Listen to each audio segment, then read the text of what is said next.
Hola, continuando con los videos de física, pues ahora vamos a ver lo que son las propiedades de la carga eléctrica.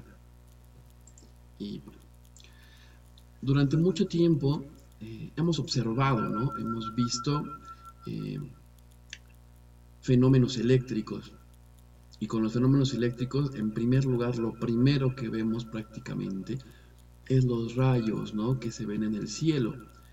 Eh, Y por supuesto, pues uno en primera instancia, ¿no? Comienza a creer realmente los rayos caen, ¿no? Tenemos en primera instancia caen. Pero la pregunta es, ¿por qué no suben, ¿no? Por experiencia propia, bueno, por experiencia no se ve que pues cae sobre un árbol y lo rompe, ¿no? Entonces uno piensa que lo rompe, así, ¿no? Cae.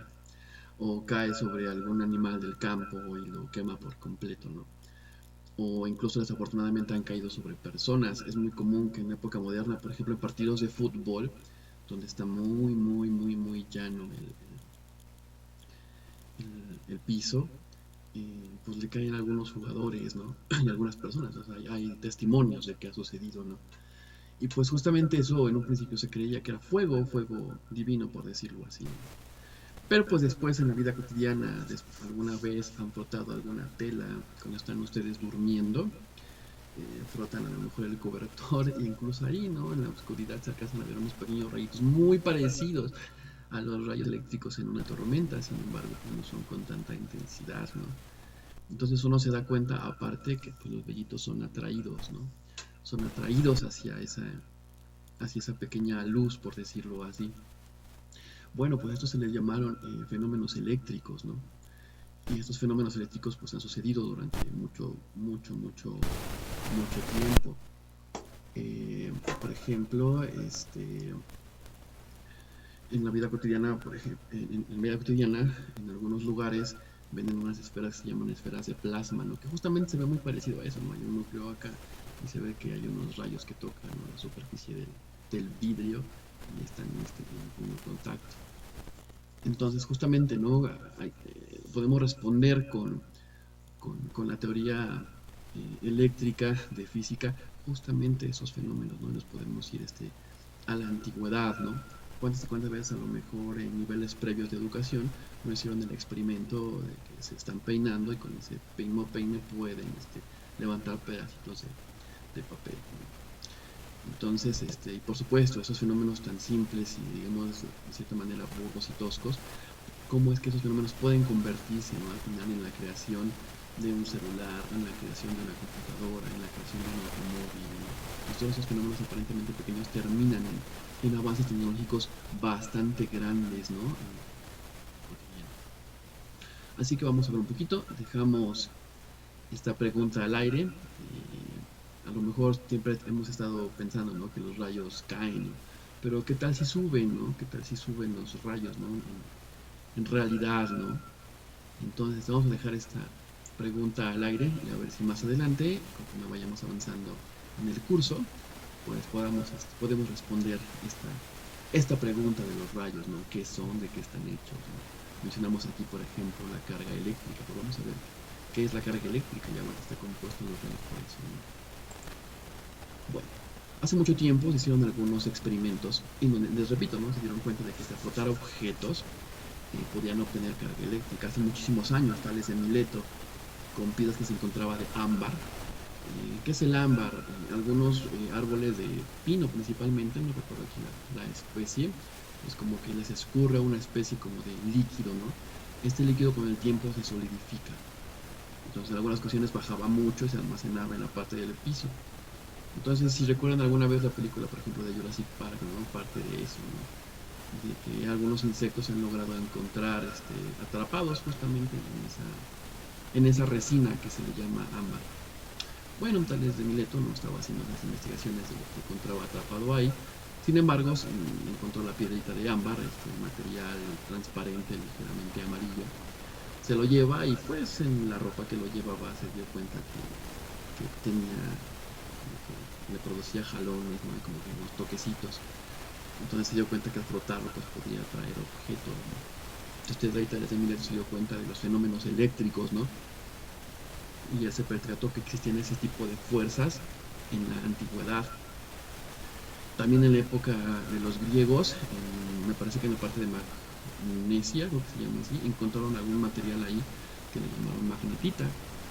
Y pues estos materiales, esta vez sin frotarlos, podían atraer objetos metálicos, ¿no? O, por ejemplo, específicamente hierro, ¿no? Como atraía otros materiales como cobre, ¿no? Pero el hierro sí lo atraía sin ningún problema, ¿no? Y por supuesto las tiras entre ellas interactuaban, ¿no? Entonces veían que a veces se atraían o se repelían, pero esta vez no se necesitaban flotar, entonces vieron que en la naturaleza habían fuerzas, ¿no? Fuerzas a lo mejor al flotar aparecían de atracción cualquier objeto, y en este caso, ¿no? Aparentemente los dos fenómenos, tanto del mineral como de la resina, aparentemente estaban desconectados, pero vamos a ver más adelante que no están tan desconectados como en el caso. Entonces se dieron cuenta de que podían flotar y pues flotaron dos materiales. El primer material, pues el que está por ejemplo formado, el ámbar, es de carbono justamente, ¿no? Y pues algunos derivados del carbono pues es el plástico o algo que llamamos el caucho, ¿no? Un material por ejemplo del que está hecho las llantas de los automóviles, ¿no? Todos los experimentos que se hicieron pues fue de crear unas barritas extremadamente largas y las frotan, ¿no? Se dieron cuenta que al frotar adquirían carga. Lo colgaron en una cuerdita de esta manera, a través de un soporte, y pues obviamente se quedaba ahí suspendida la barrita, ¿no? Posteriormente, al estar probando diversos materiales, probaron, les digo, con el caucho, y después probaron con otro material, con el vidrio. Entonces ambos fueron frotados, no por separado, con una franela ambos fueron frotados. Y se dieron cuenta que al acercar el caucho frotado con el vidrio frotado, los objetos se atraían. Entonces sentían una fuerza de atracción, más adelante vemos de qué tipo, pero justamente no, los objetos se atraían. Un material hecho de caucho, plástico si quieren de alguna manera, y el otro material hecho de vidrio, ¿no? O silicio, por decirlo así, ¿no? Entonces estaban aquí enfrentando dos materiales a frotarse, ¿no? Uno que en términos generales está hecho principalmente por carbono y otro en términos generales que estaba hecho principalmente por silicio, ¿no?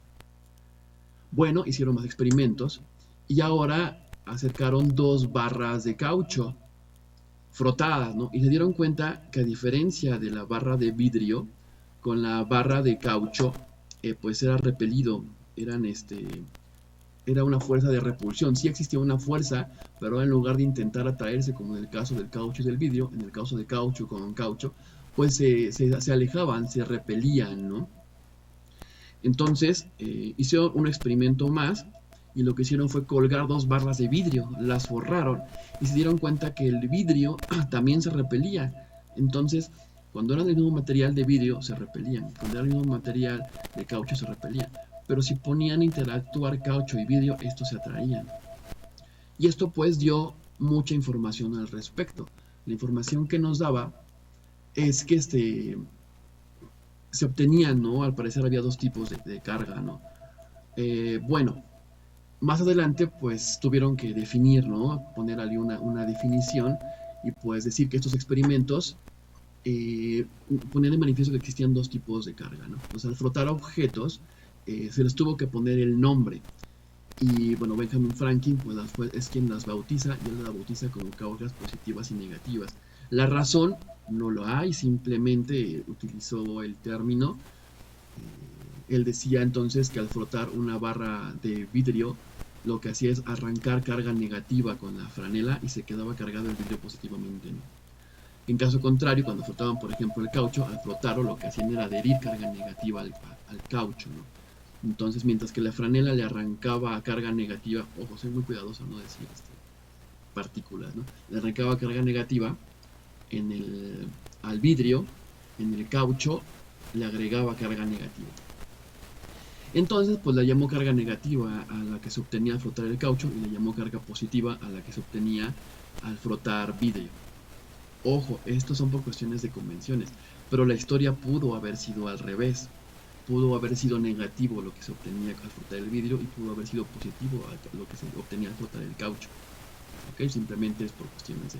Y ojo, muy importante, si hubiera sido al revés, la física hubiera permanecido sin cambio, solamente le estaríamos cambiando el nombre a las cosas, ¿no? Bueno, pero quedó así, el caucho quedó como negativo y el vidrio que va a flotarlo como positivo, ¿sale? De aquí podemos hacer algunas observaciones debido a estos experimentos, ¿sale? Lo primero que les voy a comentar es que la carga eléctrica siempre se conserva. Es decir, este es un hecho ya más reciente, haciendo referencia a esto, a que en física hay cantidades conservadas. Entonces, si tú tienes en un sistema carga eléctrica, ya sea positiva o ya sea negativa, no importa lo que le hagas al sistema, mientras el sistema permanezca cerrado, la carga no va a desaparecer. Tenemos leyes de conservación, como por ejemplo la conservación de la energía, o tenemos la conservación de la masa, entre comillas, ¿no? Pero estudios más recientes han corroborado que hasta ahorita no ha habido excepciones, ¿no? En donde la carga eléctrica desaparezca de manera espontánea, ¿no? Entonces, pues la carga eléctrica siempre se conserva. Ahora bien, ¿qué más se puede decir? Más recientemente se dice que la carga eléctrica está cuantizada. ¿Y a qué hace referencia, no? Experimentos recientes se dan cuenta que la carga eléctrica pues es múltiplos de una carga fundamental. No quiero spoilearles esa carga fundamental, pero esa carga fundamental ya no hay carga más pequeña a eso en un principio, ¿no? Teorías más recientes hayan obtenido cargas más pequeñas, ¿no? Pero lo que sí se dice es que la carga está cuantizada, lleva ciertos como, no sé, cierta carga, por ejemplo, no tienes algún objeto cargado eléctricamente, bueno, esa carga va a tener un múltiplo de esa carga fundamental, ¿no? Puede tener 100 múltiplos de esa carga fundamental, 15 múltiplos de la carga fundamental. Entonces uno pensaría que la carga eléctrica debería de medirse en términos de carga fundamental, pero esa carga fundamental o esa carga cuantizada no se detectó hasta muy recientemente. Así que por esa razón, la unidad de medición de la carga eléctrica, que vamos a ver más adelante, les spoileo un poco, va a ser el Coulomb, fue que se manejó así, ¿no? Pero pues ya se obtuvo la carga fundamental, pero ya no hice la modificación por cuestiones históricas. Y bueno, vamos a dejar hasta aquí este video. Más adelante vamos a hablar un poquito más acerca de la carga eléctrica. Vamos a ver ahora en dónde podemos alojar la carga eléctrica, ¿no? En qué lugares o en qué materiales pudiéramos alojar o albergar carga eléctrica. Vamos a dejarlo hasta aquí entonces y nos vemos en el próximo video. Hasta luego.